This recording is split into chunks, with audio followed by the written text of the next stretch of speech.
ابو حسن کی کل پونجی ایک گائے تھی، اسی پر اس کی زندگی کا انحصار تھا۔ لیکن مجبوری بری بلا ہے، اپنا رد عمل ضرور ظاہر کرتی ہے اور اپنا رنگ دکھلائے بغیر نہیں رہتی۔ اس نے حالات سے مجبور ہو کر بالآخر اپنی گائے بھی بیچ ڈالی۔ گائے کی قیمت 3500 درہم لگی۔ اس نے یہ رقم لے کر بڑی احتیاط سے ایک تھیلے میں چھپائی اور اپنے گھر روانہ ہو گیا۔ واپسی کے سفر میں اس کے چہرے پر حسرت و غم کے آثار پھیل گئے۔ وہ رہ رہ کے سوچ رہا تھا کہ کلاشی ہمارے گھر کا ہار ہو گئی ہے۔ فکر و فاقے کے دن گزر رہے ہیں، کہیں سے آمدنی کا کوئی امکان نہیں۔ ایسے کڑے وقت میں جب بیوی کو معلوم ہوگا کہ گائے بھی بک گئی ہے تو اس پر کیا بیتے گی، اور میں اس کے حسرت ناک سوالوں کا کیا جواب دوں گا۔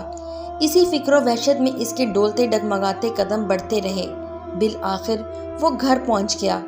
دروازے پر دستک دی، بیوی لپک کر آئی اور دروازہ کھولا۔ وہ مرجھائے ہوئے دل اور جھکے ہوئے سر کے ساتھ اندر داخل ہوا۔ یہ حالت دیکھتے ہی بیوی نے تشویشناک انداز میں پوچھا، ارے آپ خالی ہاتھ آئے ہیں؟ کیا آپ نے گائے بیچ ڈالی؟ صرف یہی ایک گائے تو ہماری آخری پونجی تھی۔ گھبراؤ مت بیگم، خدا تعالیٰ ہمیں اس کا اچھا بدلہ عنایت کرے گا۔ قادر مطلق کے لیے کوئی بات مشکل نہیں، شوہر نے بیوی کو تسلی دیتے ہوئے کہا۔ فضا میں شام چھا جانے کو تھی، سورج اپنی شعاع سمیٹ رہا تھا۔ شفق کے سرخ مناظر اس دن کو آخری سلامی دے رہے تھے، اور پھر کچھ دیر بعد دیکھتے ہی دیکھتے دن کی روشنی چھپ گئی اور رات اترنے لگی۔ سردی کی لہر اپنے شباب پر تھی۔ ابو حسن اور اس کی بیوی ام حسن اپنے معمولی سے کمرے میں مغموم بیٹھے تھے۔ گائے بک جانے کے بعد اب وہ اپنی گزر بسر کا کوئی اور ذریعہ ڈھونڈنے کی فکر میں تھے۔ وہ اپنی چھوٹی سی کٹیا آباد رکھنا چاہتے تھے۔ اس دوران ام حسن اپنے لخت جگر کو شیشی کے دودھ کے ذریعے بھلا پھسلا رہی تھی تاکہ بچے کا دودھ چھڑانے میں کامیاب ہو جائے۔ اتنے میں دروازے پر ہلکی سی دستک ہوئی۔ ابو حسن نے دروازہ کھولا۔ سامنے ایک آدمی کھڑا تھا۔ وہ بارش اور سردی کی شدت سے تھر تھر کانپ رہا تھا۔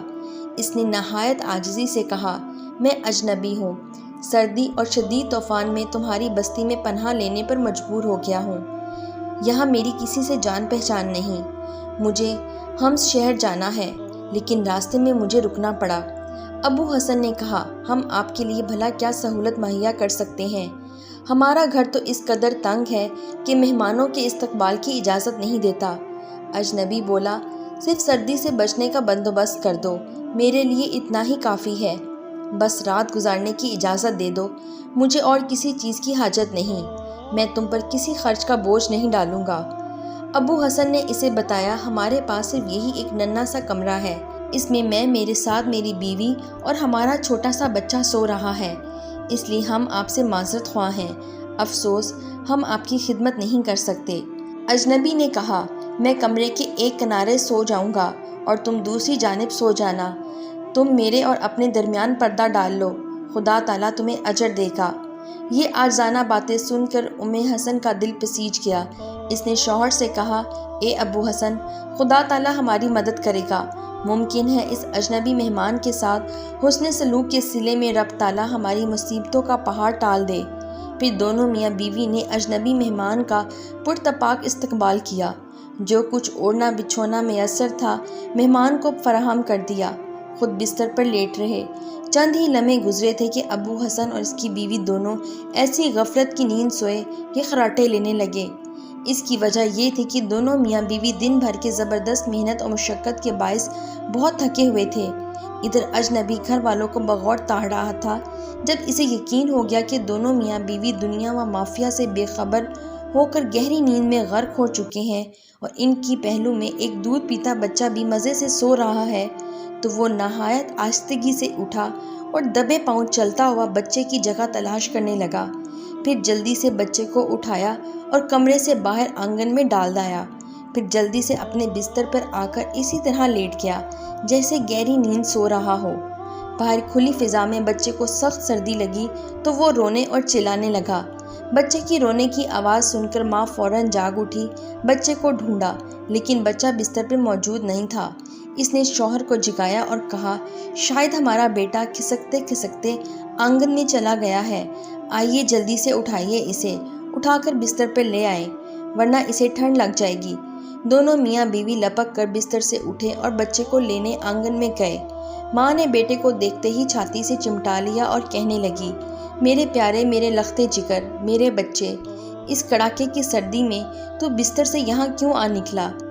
ابھی دونوں میاں بیوی اپنے لختے جگر کو لے کر کمرے کی طرف بڑھ ہی رہے تھے کہ یکا یک اس کی چھت دھڑم سے نیچے گر پڑی اور پھر پورا گھر مٹی کا ڈھیر ہو گیا۔ میاں بیوی سکتے کے عالم میں تھے، جہاں تھے وہیں کھڑے کے کھڑے رہ گئے۔ پڑوسیوں نے چھت گرنے کا شور سنا تو فوراً مدد کے لیے آ پہنچے۔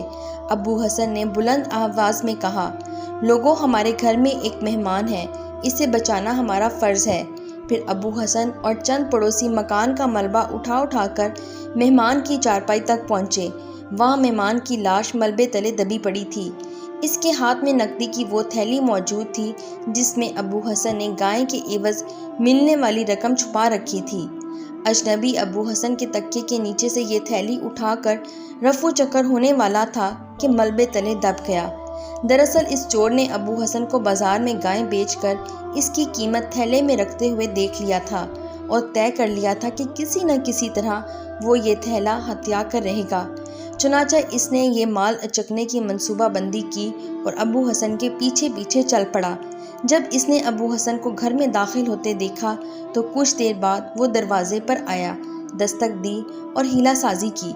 اسے گھر والوں کی جانب سے رات گزارنے کی اجازت مل گئی۔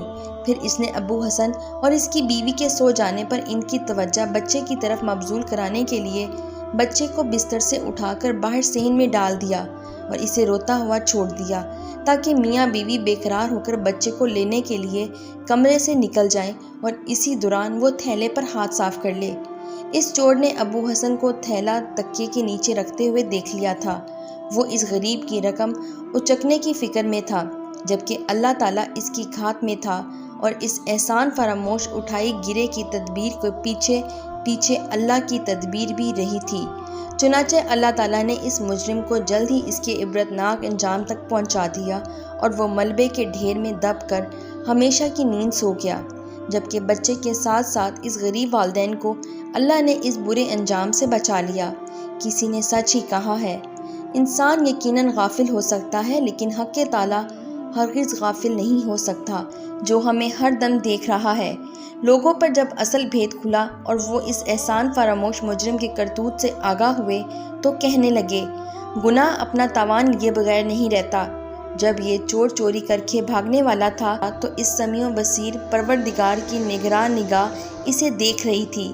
جسے نیند آتی ہے نہ اونگ، اس نے ذرا بھی دیر نہیں لگائی اور اس بدماش کو فوراً کیفر کردار تک پہنچا دیا۔